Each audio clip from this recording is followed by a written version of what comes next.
What's going on YouTube and poker community? I know it's been a little while since I uploaded a video, but now I've adjusted my schedule to allow for me to play poker 5 days out of the week. I'll probably be playing 20 hours now, so we're definitely gonna get at least 2 to 3 videos up a week now from this point forward. So now we're gonna start a bankroll challenge, and for the bankroll challenge, we have this right here. I don't know if you can see it that well, but it's a chocolate 5K chip.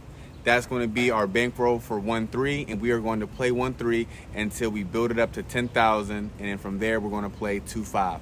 So the way that's going to work is I'm considering a bullet to be 100 big blinds. So I'm gonna buy in for 1-3 at 300, and when I'm finally ready to play 2-5, I'm going to buy in for 500, maybe a little bit more depending on the stack size at the table, but that's how it's going to work. So let's get into some hands. Part 1 of the bankroll challenge. Let's go. All right, so I know I said I was only going to play 1-3 exclusively, but when I came to MGM, the 1-3 list was frozen with 30 people in line, and the 2-5 had open seating. So I jumped in, bought in for 800, and I was hoping I'd be able to like take my time, dip my toe in the water, but very first hand, we get dealt pocket jacks. So we all know pocket jacks is the biggest debated hand in the poker community, but I just know how to play them, you know. And so when there's a under the gun raise to 25, I make the mandatory 3-bet to 100. It folds around to the under the gun raiser, and he completes. So now we're heads up to the flop, which is 10-6-8 with 2 clubs. So when it checks to me, I bet 100. I would normally bet smaller, maybe like 1/3, so like 65 if the board was more disconnected and not as wet. So like let's say maybe even 10-7-3, I would have bet smaller, but being that it's 10-6-8 with a flush draw, I decided that a mandatory at least half pot bet is in order. So anyways, the under the gun player calls, and the turn is a 5. And what's strange now is he decides to leave for 205. So I'm not really liking this spot, but normally in live poker, when somebody leads the turn, it's not a super strong hand. It's more like a draw. So as I think about it, I decided to go ahead and call. So now the river is a king, and it looks like a bad card because now King 10 is beating me, but in my mind this is a brick because King 10 is not going to check call flop lead turn, and even more so was he decides to put me all in for the rest of my 400. So now I'm tanking, and you never like getting put all in, especially your first hand, but I know that he doesn't have King 10, he doesn't have a set because none of those hands would check call lead the turn. So in my mind, I'm thinking about all the bluffs he could have. He could have a pair plus straight draw that he led on the turn. Shoot, he could have pair plus straight draw and flush draw on the turn. That's why he led. But everything bricked out. So really, when I really break down how the hand played, I really can't see what I'm losing to. So I'll go ahead and stick in the call. And when I do, he flips over his hand so fast that I think he has a straight, but he actually has 6-7 suited. And so on the turn, he did have the pair and the open-ended straight draw. So that's what he led with, and I guess he figured that he didn't have no showdown value on the river, so he went ahead and jammed. But anyway, always a good feeling to get the chips coming your way, especially the first hand for a clean double up. So now we have 1,600 in our stack. Moving on to the next hand. Let's go.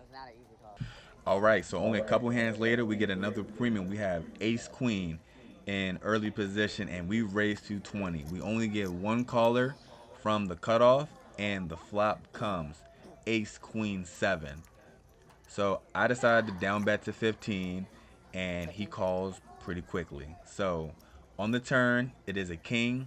So now if he had a hand like Jack 10, then he got there with the straight, but either way, we'll find out sooner or later. So I decided to bet 50, and he calls. So now I'm thinking he doesn't have Jack 10 because with a flush draw on the board, it's almost a guarantee that he would raise here. So now when the river is at 8, I think about it for a second, and I'm thinking he maybe has a weak ace, so I'm going to try to put pressure on that hand. So I bet 105, and he folds pretty quickly, actually. So he probably just had a flush draw, and it bricked out. So maybe I could have made more money by checking, hoping that he induces, and calling whatever bet that he puts out there. But in the moment, I was just targeting an ace. So either way, we get the pot coming our way. So it's never a bad thing. So to the next one. Alrighty, so here we are to a hand that I believe that we played poorly. So there's an under the gun raise to 20, middle position calls.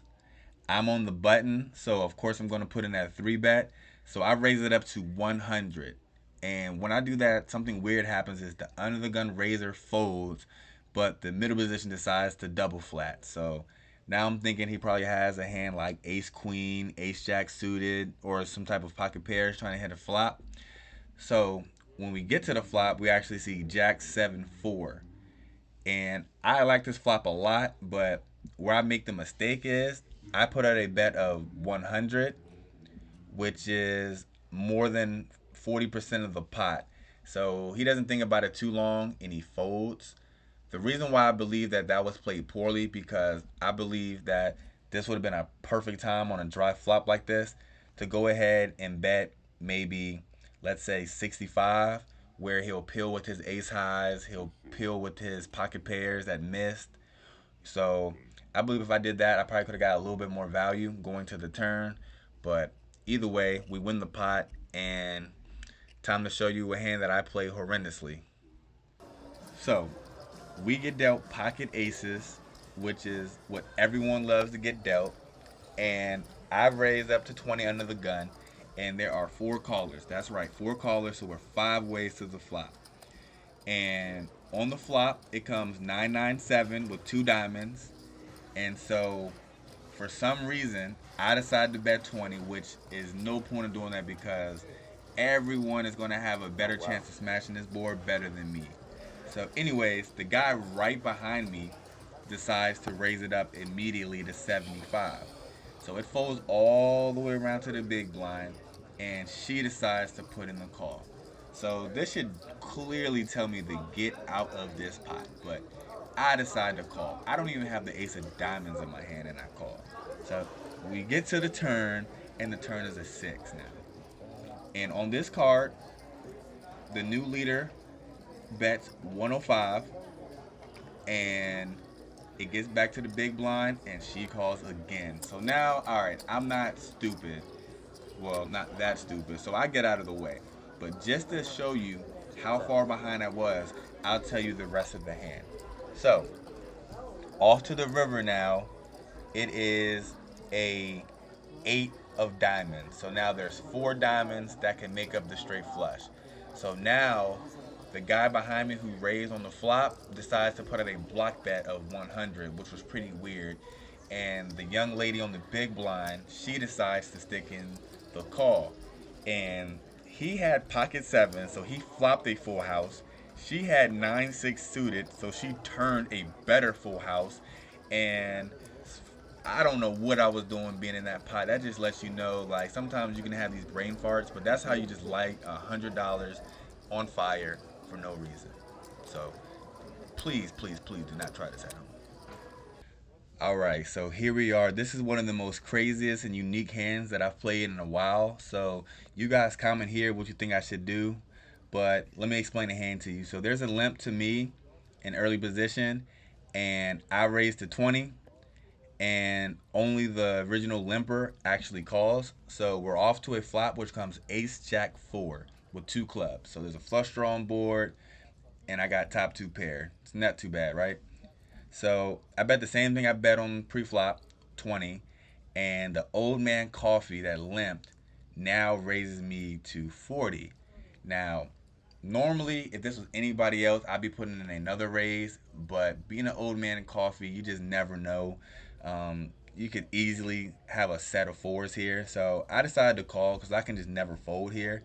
And so the turn is a queen. So now, if he had king 10 of clubs, he now has the nut straight. But I don't know if an old man coffee is raising with a draw like that, not a gut shot draw. But if he had ace queen, he's definitely now beating me because you will see sometimes these old man coffee like the limp call with ace king or ace queen and see if they hit their flop. So I'm a little bit nervous about that. But now he checks though. So now I gotta go for value, right? With top 2 pair. Well, what was top 2 pair. And so I decide to bet 60. And now when it gets to him, he thinks about it for a second. And now he does not min raise me. Now he puts in a raise to 160. So I got double checked raise, and it just feels like I'm getting milked so bad. But I can't fold. So I put in the call, and now we're off to the river, which is a 6. So the flush draw bricks out. Only one straight draw got there, King 10 specifically. And so now when he checks, I am thinking and I'm thinking. And I still think I could possibly have the best hand, but I get to thinking, what if he goes for the the mythical, legendary triple check raise? That would be disgusting. So I think about it for a moment. I'm pondering, and I just decide, at this point, Ace Jack feels like a bluff catcher if I get triple check raised. So I check it. I show Ace Jack, and he actually shows he had Ace King. So he limp called with Ace King, hit his ace, and then tried to raise me on the flop, raise me on the turn. So he actually had the one hand that I could have bet, and he probably would have called. So I don't know. You let me know in the comments what you think, if I should have went for that value bet or if it was a good check back, because the way he played it so weirdly, it would be I could value on myself heavily there. Uh, all right, so now we're here at the last hand of the session. We're looking down at a beautiful hand, 7-8 of clubs. The young lady in middle position raised to 20. I'm in the cutoff, and I call. I could be putting in that 3-bet because it's a late open, but I don't, and so the button behind me decides to call, and we're off to a flop, which comes Ace King 7, and it actually checks around. The turn is a 4 of hearts, and it puts a flush draw on the board. So now middle position checks, I check, and then the button decides to bet 40. And it folds to me, and now I'm thinking, well, if they had an ace, they would have bet the flop, and maybe even a king. So now I'm thinking they specifically caught a flush draw, and now they're trying to flush me out with that draw. So I decided to bump it up to 125, and then he calls. So when he calls, I'm thinking he definitely probably has that draw. So now the river is a 6 of diamonds, and so I'm thinking for a second, I'm thinking, hey, should I blast off and rep a really strong hand? But in my mind, I'm thinking, well, let me just check and see what he does on the river, because I'm beating all the flush draws unless he had an ace high flush draw. But like I said, he would have bet that on the flop. So I check, and he quickly checks back. And then so I table my hand thinking that it's good. And he actually had ace 8 of hearts.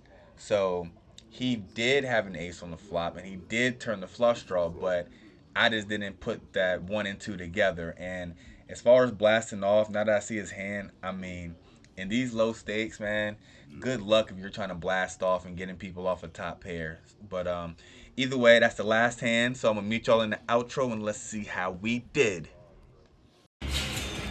All right, so that ends up that session. I told you I was only gonna pay 1-2 and 1-3, but the 1-3 list was frozen here, so I jumped into the 2-5. I bought it for 800 and out for 1602. So profit of 800. I gave the $2 to the cashier as a tip. But there's a couple good hands we got into. I mean, I probably could have been up if I didn't make a couple bad plays, but either way, I did make a good hero call on one of the first hands of the day. So no complaints when it's a profit. So that brings the bankroll from 5,000 to 5,800. So that's a big part of getting to 10K. So we're on the way there. If you like the video, make sure you like, comment, subscribe, and see y'all in the next one.